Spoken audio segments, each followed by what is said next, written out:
What's up, guys? Coach Judah here at the Garden MMA. Week 1, we're going over defensive wrestling, where we'll be covering down blocks, elbow passes, collar ties, and 2-on-1 grips or Russian ties.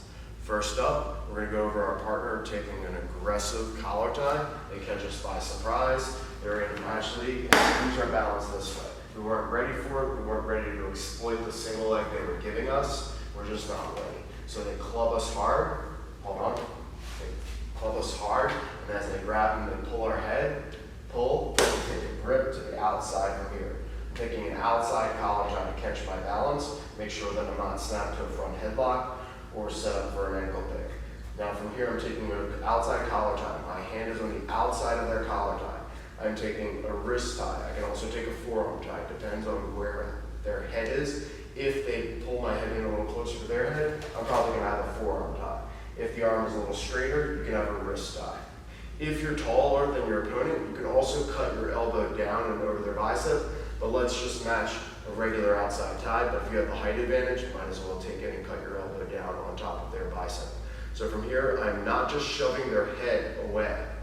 I am actually pulling their head towards me as I turn my hips. Look at my legs and my feet as I turn.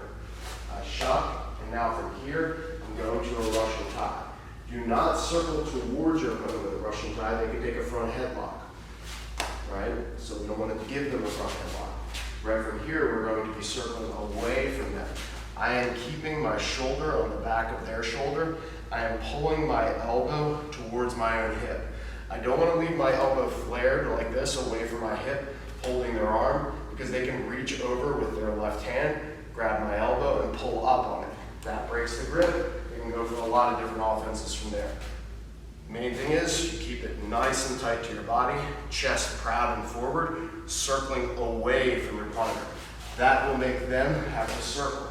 Now from here, as you are circling, you're looking to try to get behind them. They don't want you to get behind them. As they step their leg back, you throw them down in that where they don't have a leg, immediately covering the shoulder and hips. If they're down on their elbows, if they're down on your elbows, you have access to their wrists.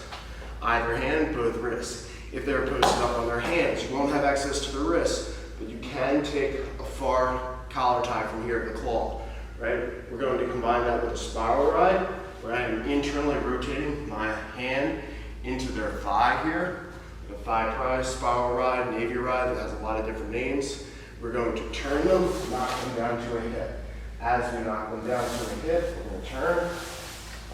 As we knock them down to a hip, they're going to prop up to their elbow. And that's when you can start to collect the wrist, collect the head, and then go into all different variations of back control. Partners back up. They don't catch us by surprise. They're not in a match stance. They're in the same stance as us. Left foot is forward. They collar tie us, we collar tie them. We anchor. We're in a stalemate position here. We're locked horns. What we're going to do is we are going to take a scoop grip on the elbow. We are going to step our left foot forward as we turn our hips violently to our back. We are not ducking under the arm. We are throwing the arm by. This is known as a throw by, right? So right from here, I am throwing the arm by. As my partner is down and I am behind them, they're going to try to do two things. Build height, because they don't want their posture compromised, and then they're also going to try to turn towards us. As they do that, I am punching my hand through, elbow past their collarbone. I don't want my elbow shallow here. It's too easy for them to extract their head and arm.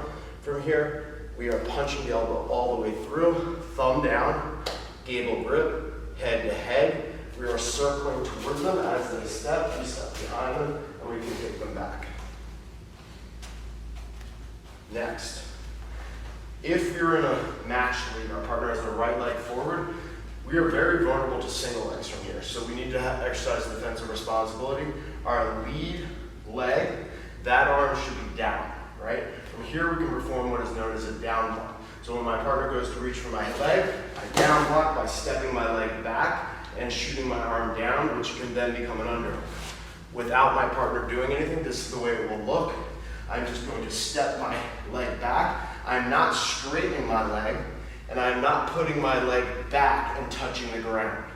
My foot is still off the ground. I'm bending my heel to my butt, and my knee is pointing straight down to the ground. It's a small motion. I'm tapping and then stepping my leg right back in deep. So I can get an underhook or I can start to offensively wrestle. I can also go for my own single leg. So when they go for my single leg, I block, stop, and then I go for my own single leg on net. Right? So this is counter wrestling. That's if your hand's on the inside position. Sometimes your hand might be a little to the outside, or your partner has moved themselves a little bit in, and now their hand is inside yours. They're still going to reach for your leg, and as they reach for your leg, you do an elbow pass.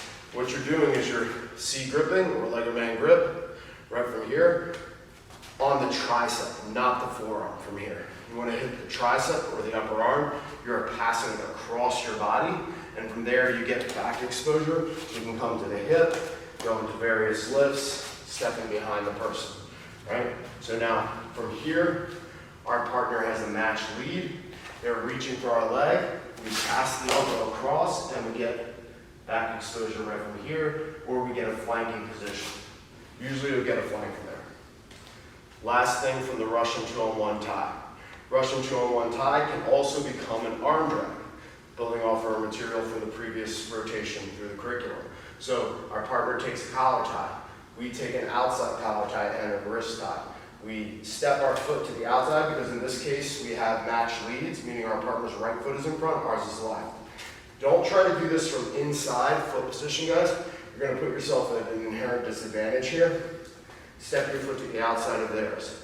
You're once again turning your hips hard this way. You may hyperextend your partner's arms, so be careful with this. And then from here, all I'm going to do is I'm going to slide my arm that is on their shoulder down, and I'm going to take an arm drag grip high into the armpit. From here, I'm just circling around.